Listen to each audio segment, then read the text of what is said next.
वक्त मेरे सामने हैं राजकुमार भारत जी, और मैं इन्हीं से जानना चाहूँगा आज किसान आंदोलन और किसानों की समस्याओं के बारे में और उसके समाधान के बारे में। क्या कहना चाहोगे जी राजकुमार जी आप? एक किसानों के अंदर तकरीबन एक ही मुंह से जो बात निकलती है एमएसपी के बारे में भी निकलती है और अन्य भी उनके साथ तरह तरह के लगे हुए हैं।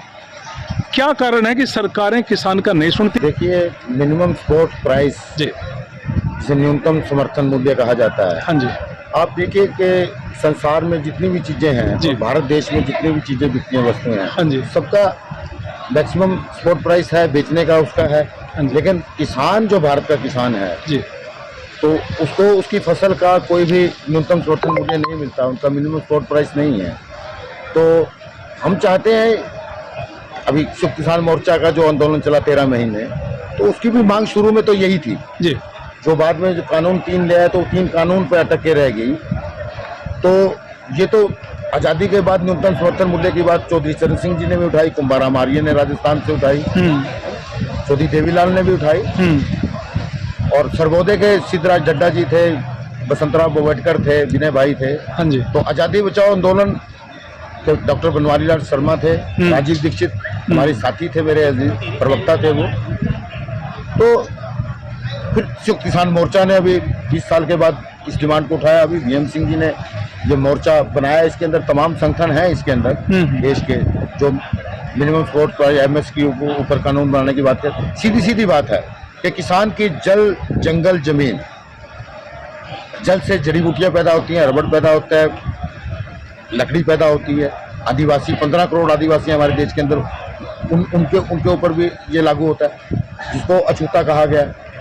उसके बाद जमीन से तमाम चीज़ें जितनी हैं उत्पन्न होती हैं, गेहूं है, अनाज है, बाजरा है, दाल है, हल्दी है, अदरक है, फल है, सब्जियां हैं, शकरकंदी है, और पशु हैं दूध वाले, उनके फिर उत्पादन है दूध का है जैसे, और पशुओं का रेट भी है, बकरी है, भेड़ है, ऊन मिलती है उनसे। उसके बाद जल, समुंदर, नदियाँ, तालाब, उसमें से मछली पैदा होती है, झींगा, और तमाम चीज़ें जो शाकाहारी, मांसाहारी, दुनिया का विश्व व्यापार की बात कर रहे हैं हम, तो पूरी दुनिया में, हमारे हिंदुस्तान में भी खाते हैं। तो जो मांसाहारी है, शाकाहारी, उस मुद्दे पर हम नहीं जाना चाहते, लेकिन उसका भाव तो तय हो, उसका कानून तो बने कि इससे कम नहीं खरीदा जाएगा।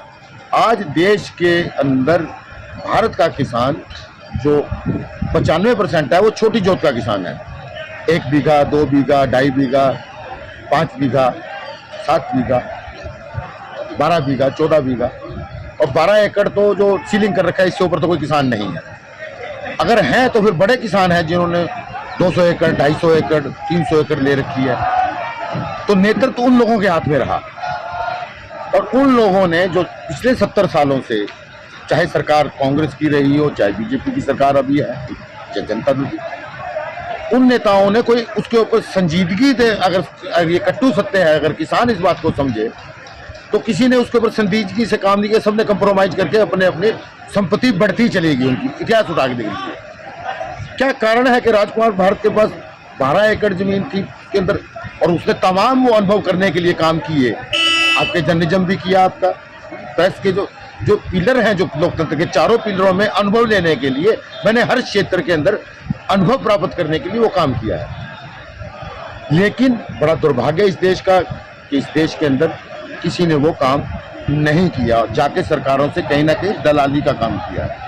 उस दलाली के पीछे मकसद क्या रहता है? राजनीतिक स्वार्थ, राजनीतिक स्वार्थ है उसके अंदर। लेकिन मुझे लगता है कि आज की डेट में जो संयुक्त किसान मोर्चा का जो आंदोलन चला, उसके अंदर भले ही उन नेताओं का राजनीतिक स्वार्थ रहा हो, लेकिन जो नौजवान है हमारे देश का, जो किसान पुत्र जिसको कहा जाता है, किसान बेटियां जिसको कहा जाता है, वो इस बात को समझ चुका है, चाहे वो भगत सिंह की विचारधारा से हो, या गांधी जी की विचारधारा से हो, या नेताजी सुभाष चंद्र की विचारधारा से हो, पर पूरा देश घुमाओ, वो आज नौजवान इस बात को समझने लगे कौन असली है और कौन नकली है। ये तमाम जो पॉलिटिकल सिस्टम को भी समझने लग गया है। लेकिन जहां तक सवाल मेरी सोच का विचार है, वो नौजवान ये बात कहता है कि तमाम पॉलिटिकल पार्टियां डाकुओं के गिरोह बन चुके हैं। देखिए, कोई नीम पुरुष, कोई जल पुरुष, कोई शिक्षा पुरुष, कोई, मैंने तो कभी सुना नहीं था ये, कभी कहाँ से बन गए। अरे भाई, कौन सा तुमने ऐसा काम कर दिया जो तुम इसके अंदर, मैं को क्रिटिसाइज नहीं कर रहा हूँ। राजकुमार भारत जी, मैं एक चीज़ जानना चाहता हूँ, जैसे आपने अभी समस्याएं तो बताई, किसान की समस्याएं आपने भी उजागर की, समाधान क्या है? इसका समाधान ये है कि या तो किसान खुद उस व्यवस्था में है, 6.5 लाख गांव है, तो उस गांव के अंदर ग्राम स्वराज का कानून बने, तीसरी सरकार बनाने का दर्जा मिले, जैसे विधानसभा को मिला हुआ, जैसे पार्लियामेंट को मिला हुआ, राज्यसभा को मिला हुआ। तो ग्राम सभा का कानून बनाने का अधिकार जब गांव के मिल जाएगा तो डेमोक्रेसी, तीसरी सरकार का दर्जा मिलेगा, तो गांव के लोग, वहाँ की परिस्थितियाँ अलग हैं, हर क्षेत्र की परिस्थितियाँ अलग हैं, हर स्टेट की परिस्थितियाँ अलग हैं, हर जिला की परिस्थिति, वहाँ की जब वो कानून बन करके वो पंचायत को देगी और पंचायत उसको इम्प्लीमेंट करेगी, उसका तहसीलदार, उसका लेखपाल, उसका पटवारी, उसका डीएम, वो वहाँ गांव के उसके आदेश पर आएगा, उसको स्टेट को हाई कोर्ट भी माने और उसको सुप्रीम कोर्ट भी माने, उस फैसले को उनको कानून बनाने का अधिकार मिलेगा, तो समस्याएं उससे हल होंगी। राजकुमार जी, लोगों में एक चीज का डर भी तो है, वो कहते हैं भी ईमानदार लोगों को आगे भेजो, लेकिन साथ साथ ये भी कहते हैं कि जैसे ही वो वहाँ जाएगा वो भी मतलब भ्रष्ट हो जाएगा। अब ईमानदार को ईमानदार रखा जाए या भ्रष्ट ना होने दिया जाए? देखिए शनि साहब, आप बिल्कुल, मैं आपको जानता हूँ और आपके विचारों को जानता हूँ, लेकिन आज भी समाज में जैसे कह देते हैं ना कि भाषा में कि बीज नाश नहीं होया। आप जैसे पत्रकार हैं जो गणेश शंकर विद्यार्थी के सिद्धांतों को मान के चल रहे हैं जर्नलिज्म के अंदर, उस वक्त भी आज़ादी के लड़ाई के अंदर भी एक पत्रकार चाहिए जो अंग्रेजों की गुलामी करता था, जो आज गोद में बैठा, गोदी मीडिया जिसको कहा जाता है, उनको एक बग्घी आज कार मिलती है उनको, आप तो हमारे जैसे घूम रहे हो ना, तो वही उस वक्त भी वो थे। और उस वक्त एक लेख लिखने पर कठोर कारावास, 1 गिलास पानी, 2 रोटी और जेल। वही पत्रकार आज चाहिए, वही नेता जो फांसी पर चढ़े, असफाउल्लाह खान, भगत सिंह, चंद्रशेखर, राजगुरु, सुखदेव, नेताजी सुभाष चंद्र बोस, महात्मा गांधी, विनोबा जी, और आज़ादी के बाद जयप्रकाश नारायण ने बहुत बड़ा काम किया। तो आज भी ऐसे हैं, उनके अंदर नाम कुछ भी हो सकता है, गोरखपाल सिंह हो सकता है, पवन सैनी हो सकता है, राजकुमार भारत हो सकता है, शीलम भारती हो सकती है। आप अपने संगठन का नाम और एक बार रिपीट कर दो जरा। देखिए, आज़ादी बचाओ आंदोलन जो मल्टीनेशनल के खिलाफ लड़ाई लड़ रहा है, उसके कार्य समिति के केंद्रीय के सदस्य हैं हम। अभी बनवारी लाल जी के देहांत के बाद कोई संयोजक नहीं बना, कार्य समिति उसको संचालन करती है।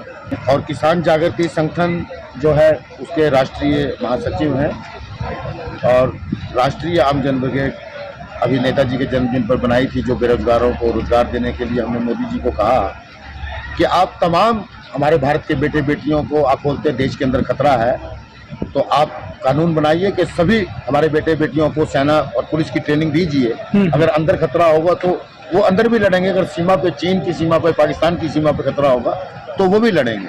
तो आप उनको ट्रेनिंग दे करके उनकी योग्यतानुसार उनको रोजगार दीजिए। ये राष्ट्रीय आम जन ब्रिगेड के नाम से हम लोगों में जा रहे हैं, पूरे गांव-गांव जाना है, हर किसान, हर मजदूर को जगाना है। अभी यही हमने यहाँ कहा था, स्टेटमेंट में बीएम सिंह जी से बात हुई थी हमारी, कि घर घर जाओ, वॉल लाइटिंग करो, दीवारों पे लिखो, अपने झंडे लगाओ, किसान के एमएसपी के झंडे लगाओ, मोटरसाइकिल पे लगाओ, कारों पे लगाओ, ट्रैक्टर पे लगाओ, अपने घर पे लगाओ, दीवारों पे लगाओ, और बहिष्कार करो इनका जो नहीं देंगे।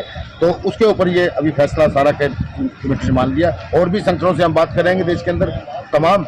आज जो है 17,000 के करीब संगठन हो चुके हैं जो सभी राष्ट्रीय अध्यक्ष हैं। हमारा सब उन 17,000 राष्ट्रीय अध्यक्षों से, राष्ट्रीय महासचिवों से सबसे हमारा प्रणाम है, हाथ जोड़कर प्रार्थना है कि वो आए। एक नई आज़ादी का आंदोलन है, तीसरी संविधानता संग्राम का आंदोलन है, उसके अंदर आएँ और आकर के इस आंदोलन में अपनी होती डालें, वरना हमारी आने वाली जो पीढ़ियाँ ये माफ़ नहीं करेंगी। ये नस्लों और बस्लों को बचाने की बात है। कृषि बचेगी तो उद्योग बचेगा, उद्योग बचेगा तो सेवा क्षेत्र बचेगा, तो उसके बाद राजनीति होगी। ये थे राजकुमार भारत जी, जिन्होंने अपने विचार रखे, और इनके विचारों से सीखने को कुछ न कुछ सभी को मिलेगा। और मैं यही चाहूँगा कि राजकुमार भारत जी के जो विचार हैं एक बार वो ध्यान से सुने और उस पर अमल करें। बहुत बहुत शुक्रिया जी आपका। जय हिंद, जय भारत।